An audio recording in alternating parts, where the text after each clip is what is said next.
and there's Nick here. And we'll be the moderators of VXP last panel of the event, accessibility and inclusivity in design. So thank you everyone for coming to this session. So as designers, what our main responsibility is to be able to empathize with our users, regardless of their backgrounds, characteristics, whether they have any disability. There are just so many aspects to it. And I feel like being as important as it is for designers and businesses to consider while building products, not enough conversations are being brought up around these topics necessarily. So today, very honored to have our panelists here with us to talk about their experiences with accessibility and inclusivity in their design career. So I'd love to introduce Mike. We have a product designer from Eastside, an award-winning women-led Vancouver startup helping environmental health and safety professionals achieve compliance using AI. So hi, Mike. Hi, how's it going? Hello, everyone. Yes, nice. And secondly, we have Phoebe. Phoebe Joylem, a user experience design specialist from SAP, who is running a little bit late, but we just go ahead with the panel anyway. And last but not least, Stevie Nguyen, former design lead at All Purpose and a design educator who is a pretty big advocate for inclusive and accessible design. Even though Stevie cannot make it here today, we do have some pre-recordings that they provided that we could share as we go forward with the panel. So to start us off, I'm actually going to ask Mike our first question. What do you think accessibility and inclusivity means to you? And if possible, tell us a story of how you happen to tackle, accessibility and inclusivity in your projects and company. Sure. Well, for me, it's personal. I know I've struggled with some health issues in the past, and the issue of accessibility comes up, and even inclusivity too. When you struggle with some health issues, and sometimes if they're visual, people may be scared of you or afraid of you. So it's something that affected me directly. But I think it's not something I really thought about so much, especially in the digital realm, until I went to school back in 2010 at BCIT, and I took a new media design and web development program there, and got familiar with the W3C standards. And a big component of that is the accessibility part. So that was something that opened my eyes to, hey, just because you have the ability to go on a computer and go online and do all these wonderful things, not everyone experiences it that way, and experiences it in the same way, right? And people have different access points into the internet and into all this wonderful information that we have.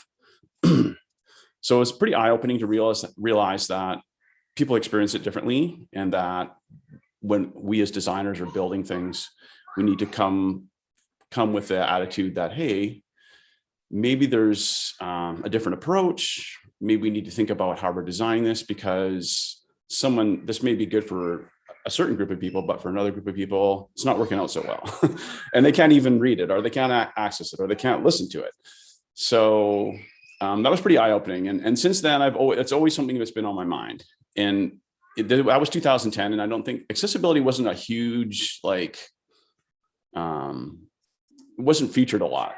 So you really had to fight for it, especially with clients and stuff. And I think in the early days, it was a little bit of guerrilla accessibility and inclusivity on my behalf to try and shove it into client work. When I first started, I was freelancing. And then my first UX job, we were a startup, and we were just getting going, and we were really small, and we didn't have a lot of time. And my CEO was like, accessibility, sure, yeah, okay, great. But he didn't really care too much about it. So I kind of shoved things into the project as much as I could when I had the time. And then as my career matured on, I ended up at a company called P&I, and they actually had accessibility as a part of their sprint.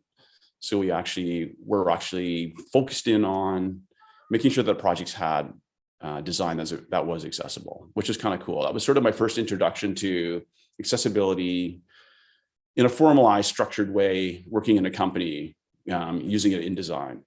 Whereas before that, I was always me just trying to do it on my own a little bit, and probably not so good when I look back, because obviously you learn and you grow as a designer and learn more about accessibility and stuff too. So those are some of my past experiences with that. An example of how I did that, I guess the early startup that I was in 2014, one thing was that I made sure that the typography was always legible, because we didn't know who our clients were. They could have been older, they could have had vision troubles. So that was one thing I kind of snuck in there. And I remember my CEO was like, that's a little bit of a large type. I'm like, well, and I just kind of like tried to talk them into it, and they kept it. So that was good.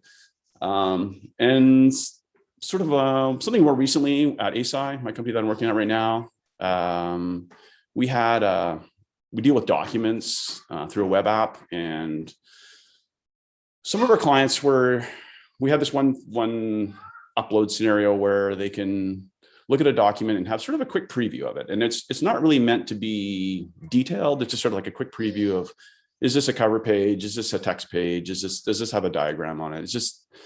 And never really thought that some of the customers would really want more of a deep dive into that. So we did have some feedback from our customers that, hey, we want to see it better, or, hey, I have some vision troubles and I want to be able to like zoom in and actually read the text and see which line of text I'm concerned about. So we ended up building a feature for that, and it's just sort of like a zoom in modal and a chance for them to dig in deeper with the details if they needed to. So that's sort of an example of something a little more recent that I'm working on. That sounds really good. So I like you to talk a little bit more about maybe like I know like learning is a process, but like how did you just like start out, learning and knowing about accessibility and inclusivity? Because for me, like I'm also a design student, and at SFU, I think we had like one class that actually like we had 1 week actually brought up that topic. So what I'm trying to say is, even right now, like a lot of design students still don't get like the right exposure to accessibility. Like it's just a knowledge, not just like even say like projects. We don't do a lot of that. So yeah, just like what do you think about that? And like just like yourself, how did you like start out learning about all those things? I think you're right. I mean, I feel a little bit lucky because at BCIT there was a bit of a push for that, and I don't remember, that was a while ago. So I was actually trying to remember like how long was that course and how much did we learn? But we did have one teacher that was really championing accessibility in design, and with coding too, because we learned a bit of coding. And like I said, it was the W3C accessibility guidelines that they had. And those are actually really great guidelines. And they've been around for a long time. And I think people don't realize that the push for accessibility on the web has been there for pretty much since day one. I didn't dig back into the history of that, but it's been around for a long time. And I think there's been really great resources, and they've been underappreciated and underused. And so you're right. I mean, I think for your school in this day and age to only have 1 week on that seems like a little bit shy of maybe what it could be. So, and I think another thing too, and a little point that I wanted to bring up, I was going to save it till later on, but maybe I'll say it now. I think about accessibility and inclusivity is, I think these things, like for me personally, I'm trying to integrate it into my design process as a whole. So it's always there. It's like step by step. It's a part of what I'm doing. It sort of becomes a natural flow of how you design, so that it's not just a checkpoint, right? So it's like your class is not just 1 week. It's like something it's a theme of the entire design course. Like whenever you're working on anything, it pops up, right? It's always popping up. It's like, oh, what about this? Because we have to think about people that are using screen readers, right? Or what about this? We have, I love these colors, but someone that has a certain color blindness can't even read this text because of the color contrast that's going on. So I really feel like, and for me, as something I was thinking about recently as I've been working at ASI too, because thankfully, the current company I'm at, my CEO was like, yes, accessibility, great, do it. Whatever you want to do, Mike, go for it. Inclusivity, we want that. So they're all about all that. And it's just fantastic. And so it's given me the opportunity to sort of, as I work, just plug it in there. It's great. That sounds great. And I think like I think as startups, I think people also tend to have more flexibility to deal with that as well, for sure. So yes, right now I'm just gonna share like a video clip that Stevie sent me. So they were also like talking about, you know, some of the challenges that they had with you know, accessibility and learning it themselves throughout like their working experience with IBM. So just gonna share really quickly.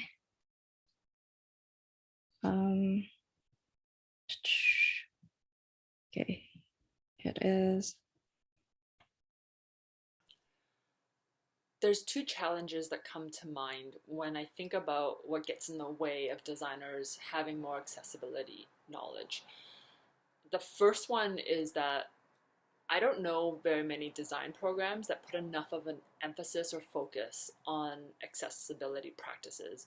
So in my own design education, granted, I'm primarily self-taught, but I did spend 12, 14 years trying to finish a design education. And I did finish. But in that time, we never once had a course, like a dedicated course or even a project with a focus on accessibility. And that brings me to my second point, which is that I think the other challenge is around mindset and practice. The first, the mindset bit, being that I think, at least from my experience, accessibility has often fallen into the responsibility of developers. I think that mindset's beginning to change. But yeah, that's the mindset bit. Like that needs to shift. That accessibility isn't just on developers, but is on every person on a team, whether that's your product or project manager, your researchers, your designers, and your developers. Like there's roles that everyone has to do and certain things around accessibility that falls into each person's domain. And then when it comes to process, this is, I think, where I want to bring up the project that I learned the most about. On a project about 2 years ago, I was given a client's branded design system. And I assumed that because I was using their components, that what I built was going to be accessible. Long story short, it wasn't. And I didn't know this until the client actually asked. And that was a really humbling moment for me because, yeah, the client asked, is this site accessible? And I said, yes, I use the design system. And they still said, is it accessible? And I go, okay, wait, let me go check. And I checked. I checked by downloading both Deek's Axe tools, the browser extension, as well as IBM's accessibility browser extension.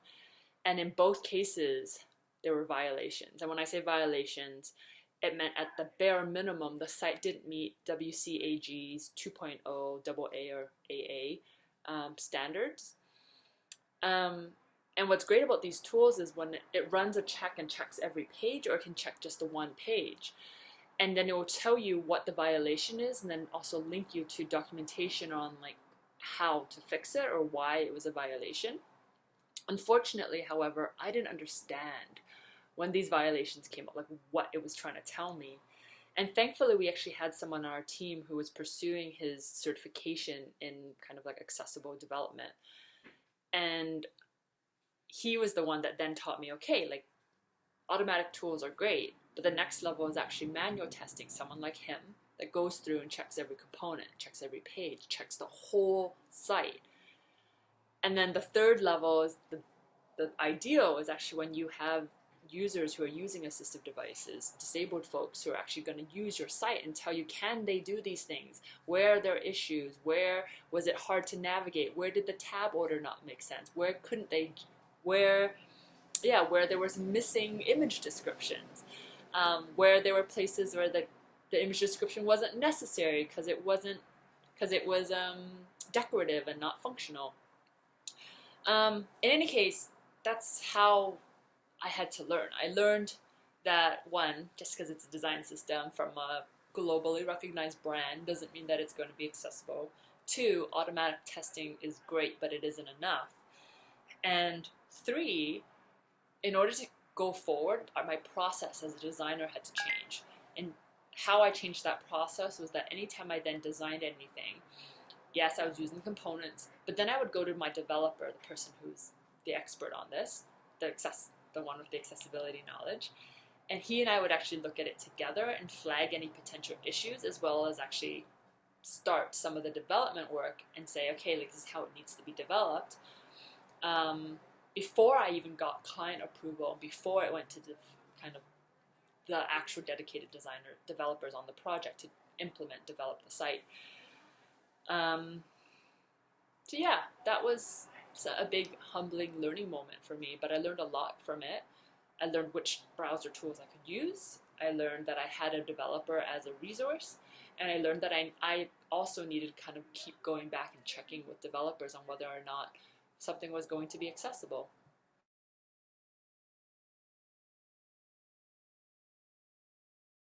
Yeah, so so I found some of that was pretty interesting, especially like that bit where they talked about how they basically were working with you know, like the deaf people to kind of ensure like, you know, accessibility. So you also like talked about you know, how it's kind of like a constant checkpoint, you know, when you're doing your projects right now. So I actually do have some more questions about that, you know, like just like give me like a maybe like a very specific example of like, let's say, okay, like you're working with your team and like how do you just like really you know, in the collaboration, like collaborative you know, process, like how do you like ensure that sense of accessibility and inclusivity in your design or in your product?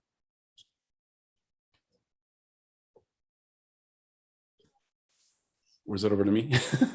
Yeah, that was for Okay. you. Yeah. Okay. Well, I think Stevie raised up some really great points, and I think, like I mentioned at BCIT, that web development and new design program that I took, the accessibility stuff was coming from the developers, from the web, right? From all the, so it is really ingrained in developers, although it's not all developers. Like, don't expect your developers to always be the ones championing accessibility. And she raised just all her points were so good. But yeah, for me, I've got a really awesome front end developer that I'm working with right now, and he will call me out if I bring a design to him and something's missing. He's like, "Well, what about this? This isn't accessible." I'm like, "Oh yeah, I forgot." So it's awesome. You really need all your team members to be on board, so you can kind of like support one another, catch one another, sort of build each other up in that way, right? And you know, another important thing is that Stevie mentioned too, was like everyone needs to be on board doing their part. So whether it's the CEO, it's the project manager, you know, it's the development team, your marketing team, whatever it is, like it touches every aspect of your company and in every facet, and everyone needs to be on board working together to really to make it valuable and make it get it out there in a way that is functional for everyone. And I mean, I think the big thing is too with accessibility is if you're not thinking about it, you're missing out on a big chunk of users, and you're missing out on a big market share as well. Like it's a business decision in a lot of ways as well as it's just a design or a development decision. Yeah, I think that's very interesting. Yeah, I just find it very interesting because like that's like I do feel like that's like the right way to approach it, because like I've been reading up and like there's a lot of complaints about how you know, designers or like companies, they treat they basically sees accessibility as like constraints to creativity, and it totally shouldn't be that way. Okay, so It's actually the other way around. Like a lot of times the things that you're doing to make something more accessible are actually making your product better for everyone. And you know, it's amazing when that happens. It's like, oh yeah, like this is actually makes it better. You know, but honestly, there are times sometimes when maybe you struggle, like like say color palette. If if you're really love sort of these soft tones that are on top of each other, you're not going to get a good contrast, and therefore it's not going to meet the guidelines. And so maybe if you have a preference for those kind of things, it kind of sucks a little bit. And I know even in at work right now, we went through a bunch of changes, and some of the colors and some of the things changed in the app. And I actually had to go back and look at things again. I was like, oh, actually this contrast isn't as good anymore. Like it's not meeting the standards. So I had to like change some colors, and that it kind of irked me at first, but then actually when I changed the colors and I looked at it in hindsight, I was like, actually, you know what? These colors are actually better than what I had before. Even though, I thought the original palette was kind of cool and whatnot, like the new colors are actually, they stand out better. They look better. And so it's working a bit better. But I mean, I can understand that some graphic designers may be like, well, I really like this light gray on this sort of darker, soft gray. Yeah. So, I see and totally see that. Okay. I think another thing too is like you can have modes. I noticed Slack. I don't know how long it's been around, but I know Slack has their theme. They have actually accessibility themes now for certain color blindnesses, and I thought that was pretty cool actually. Like they're targeting right in on some very specific disability needs. And I actually have one of the color blindness themes on my Slack right now because I thought, oh, it's a nice contrast. It looks pretty good and it's working for me. And I think it's just an example of like you can also have different themes like in your app, colored themes, where like actually right now in our app we're trying to build a theme that's very accessible, but then we're also building a few other themes that are a little more styled, but they're not going to meet the guidelines, nail them right on the nose. So yeah. So yeah, like I think I also think like what Slack has is a pretty good example of, accessibility can be cool too. Yeah, so that leads to the next question. What do you see is the future of design in the context of accessibility and inclusivity? So I know we talk a lot about accessibility, it's been around for quite some time, but like in terms of inclusion, maybe talk about that a little bit more. Like what do you see is the future of it? I think it's becoming more. I think as it's becoming more known to people that don't normally think about it, whether it's sort of the business side of the team or management side of the team. As Stevie mentioned, it's something that developers is part of what they do, and I think it's also becoming a part, obviously, what designers do as they go to school and learn about it as well. But I think the future is it's hopefully it becomes more integrated into just what we do, that we realize that we live in such a diverse world, and that our products are reaching global. So it's not even about accessibility so much. It is inclusivity of like so many different cultures and so many different kinds of people and different ways of thinking and stuff too. I know we just got a new fridge and it has a Sabbath day mode. Which I would have never thought of a fridge having to comply with Sabbath day, right? So you never know where inclusivity is going to pop up. It should be everywhere, right? So yeah, that's pretty cool. So let's say like as young designers, like for me, I just like I obviously tell you what I've been going through. Go to school with not much exposure to all these topics, and jumping into the workforce. Do you have any advice or like any resources? Maybe we could, I don't know, like how we could maybe learn to like tackle this a little bit better. Like something like that. Hold on a second. Let me grab my notes here. Sure.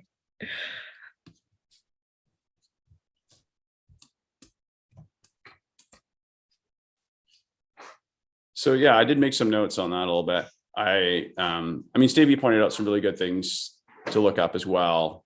There's lots of online resources for accessibility when it comes to like color blindness, like color checkers and stuff like that you can use. She mentioned Deeks, the website where you upload or you give them the link and it uploads all the information, it processes it and gives you a a rating of what you're meeting as far as accessibility, and it'll tell you, some of them will tell you like really detailed information about even how to fix it and stuff, which is fantastic. Trying to think here, some other good resources. I mean, the W3C thing that I mentioned, the Web Content Accessibility Guideline, again, like I said, it's old, it's been around for a while. It's being constantly updated too, so I shouldn't say it's old in that sense, but it's very applicable, especially if you're like, for me, we're building a web app right now at our company, so it's totally, totally what we need as far as a guideline for helping us. And as mentioned, it originally focused around developers because those were the people building websites. But as we move forward, and no code becomes a bigger thing, it's going to be designers heading this up. So we really need to be on top of this as far as making sure that everything's accessible and following those guidelines. So definitely check those out. Like it's a huge resource, but it's definitely worth digging into. And like I said, that was my first exposure and got me thinking about it. And I was like, yeah, this is great stuff. Like we need more of this. But like I said, it wasn't a big thing back then in 2010, and not a lot of people were doing it. So you really had to, hack it into projects. And then that still may be true today. If you're a designer out there right now and you're working at a company that is not totally on board with that yet, or maybe they're just not aware of it, and you need to be the one going to the company to champion that. So, if you're here at this conference today and you're hearing this and you're excited about it, you might have to be the one to like bring it to the table, and you're going to have to do a little research and dig around and find the resources that are applicable to your situation and bring it to your manager, bring it to your CEO, bring it to the company, bring it to your developer, bring it to your design team, and get them excited about it, and show the value too. Like accessibility, brings more sales. It allows for your product to reach more people. So it's only good, right? Yeah, that makes sense. I just have like, this is just like a question on the side. I just came up with it as well. Sure. But like, do you happen to get involved in like, like the hiring process? Like, do you ever like, I don't know, like interview designers or like hire designers directly like for your team ever? I am the only designer on my team right now. So we are still a small startup getting going.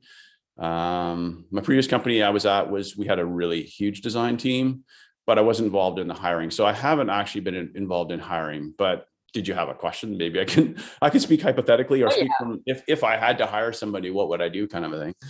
Yeah. Like I was gonna ask something like that. Like like if you're like, you're asked to like hire like a designer or like some designer, I don't know, and you look at the project and you see that, like just some aspect somewhere they mentioned that, oh, like accessibility or like, or like they actually consider like those aspects. Do you think that's like a good thing? Do you think that will like score extra points, or it's like, it's like something that you need to have? Well, I think, it should be in your write-up for sure. I mean, it should be a part of your design process. And like I said, it's something like, for me, I'm trying to make it more natural, make it more, it's just a part of the flow. Every day that I'm working, it comes up, right? Like I said, my friend and developer, even recently, challenged me. It's like, well, this design, you're missing out here on this accessibility issue on this particular design. And I'm like, oh yeah, you're right. Okay. So it's something that you want to try and integrate, as well as being a checkpoint, right? Of course, it needs to be a checkpoint along the way too, because you always want to check on everything, but also you want to try and make it a natural part of your flow. So I think, if you got a portfolio and you're trying to show it and you're trying to get some work, put it in there, because if it's valuable to you, you want to be hired by someone that it's valuable to as well. So if you don't show it, a company that may, really value accessibility, may miss out on how you value it. So definitely show it in your process, show it in, as a checkpoint that you do that. Hey, when I am finished my design, I just do a double check again. I go back and check out all the accessibility and check for inclusivity as well.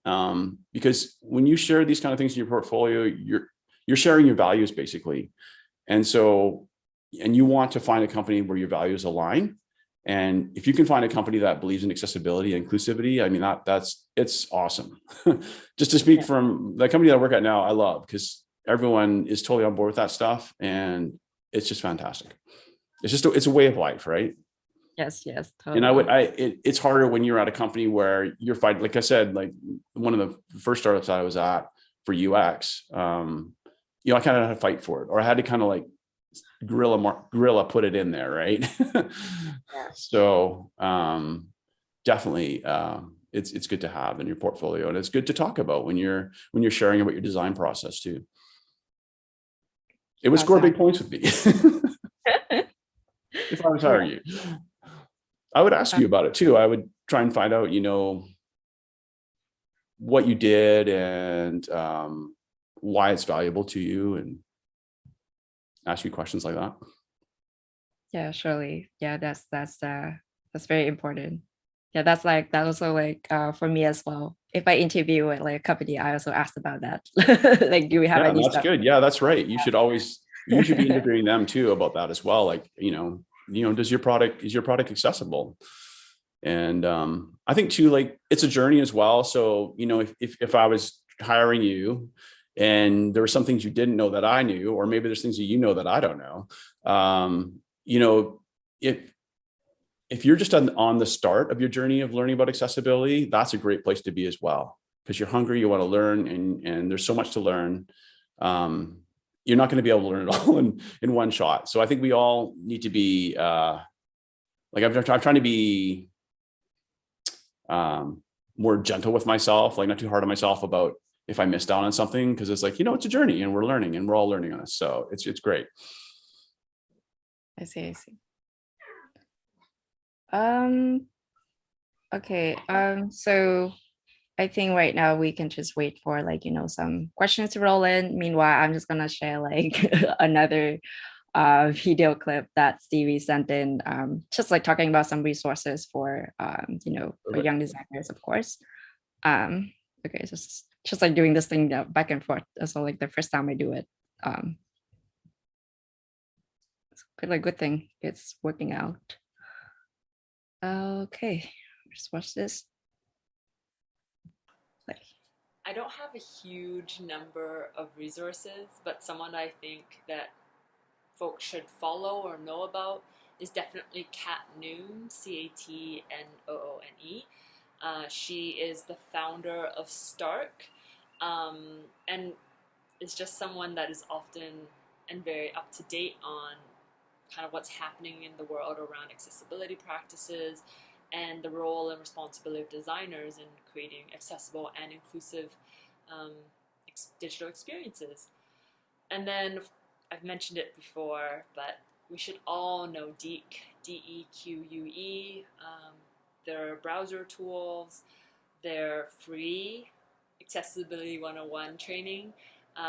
What's cool about them is actually you can access all of their courses for free, but if you want the certificate or the badge for it, you need to pay for it.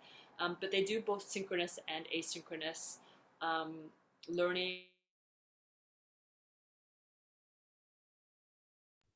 Yeah, I think that was it got cut off like pretty abruptly, but um but yeah, I think it was like basically it. Um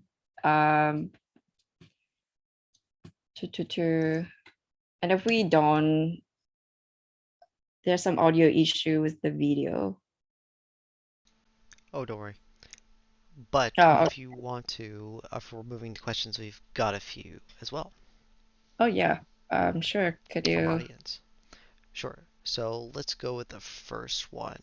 This one seems more of a technical questions for Mike. So the selected button background color, text color, isn't accessible. Is this important compared to the other button's state, i.e. hover or default? So yeah, a bit more of a nitty-gritty technical question for the first one.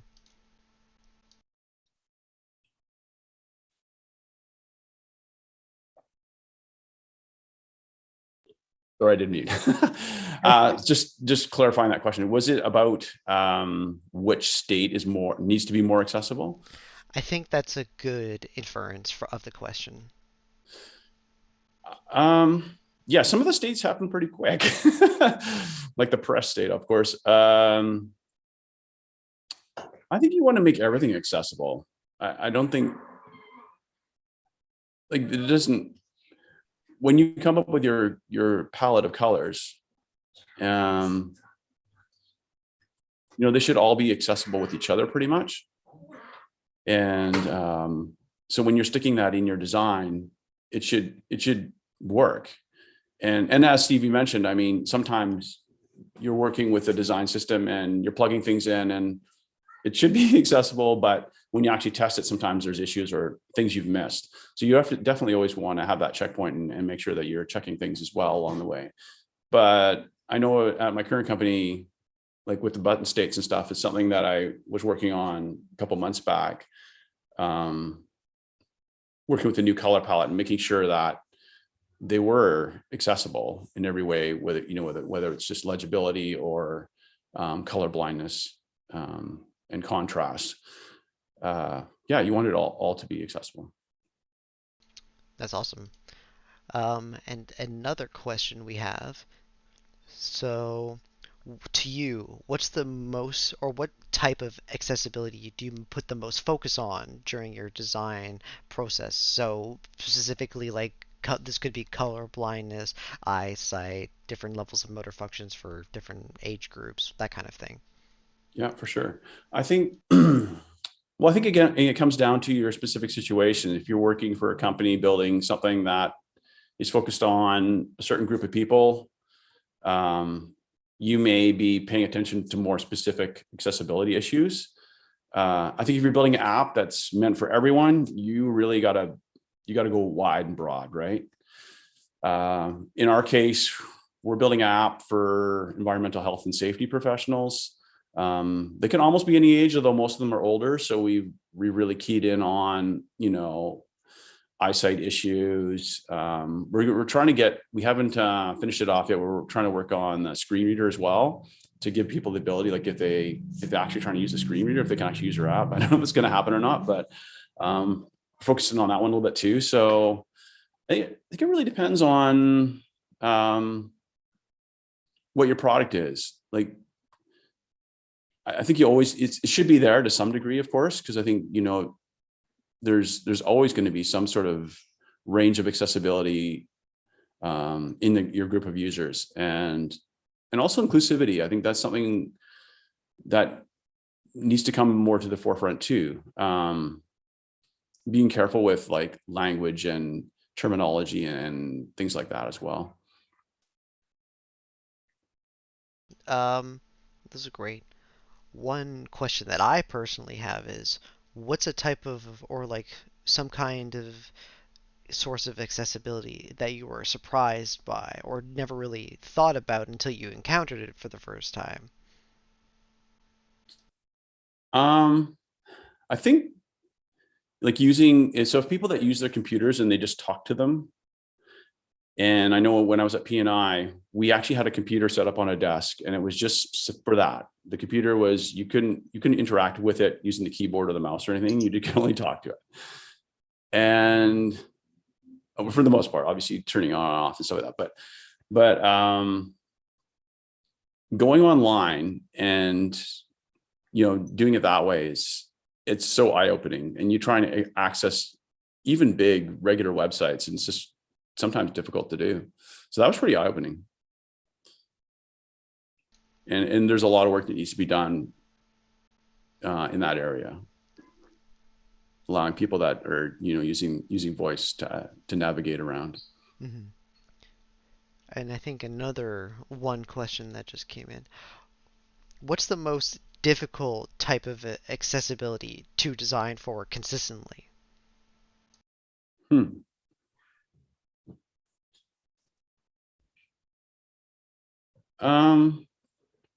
That's an interesting question. I don't know if any of it's really difficult. I think it's just a matter of dedicating time to doing it. And like I've been saying all along, and also trying to make it a natural part of what you're doing anyways. I think the difficult part is just staying on top of it and making sure that it's always there. Because it's easy to forget. If you, the designer, fall into the group of a regular user, that's your bias, and it's hard to get around that, or hard to see outside of it. So you really have to make that have that mental effort to be always thinking that way, right? Thinking outside of your own bias. So I don't know if there's, I mean, for me, I don't think there's really any, some of them are more, I know less about, so they're more difficult in that sense because I know less about them. So I got to dig a little harder into the research or to understand exactly what to do. And, you know, probably like all of us, just, I'm still learning too, and still growing too. So they're not really, none of them are, I don't really see any of them as being more difficult than any others. And as I mentioned, I really feel like when you do build for accessibility and inclusivity, it just makes it better for everyone. Oh, thank you for that answer. And I think that's all the answer or questions we got from our audience. And do you have any other questions just for yourself? I think I'm pretty good. And we like pretty close to time as well. So Hmm. yeah, Okay. we could wrap up. Yeah, Yeah. for sure. So then, I just want to say thanks, Mike, for dropping by. I think we all can appreciate learning a bit more about how to make all of our designs accessible, so that way it brings everyone together a bit more. Yeah, thank you for having me. It's been wonderful chatting, and thanks for having this weekend. It's been great. Yeah, and I can speak for myself. It's tiring, but it's been fun, to Yeah, say you're the gonna have to get least. some sleep on Monday.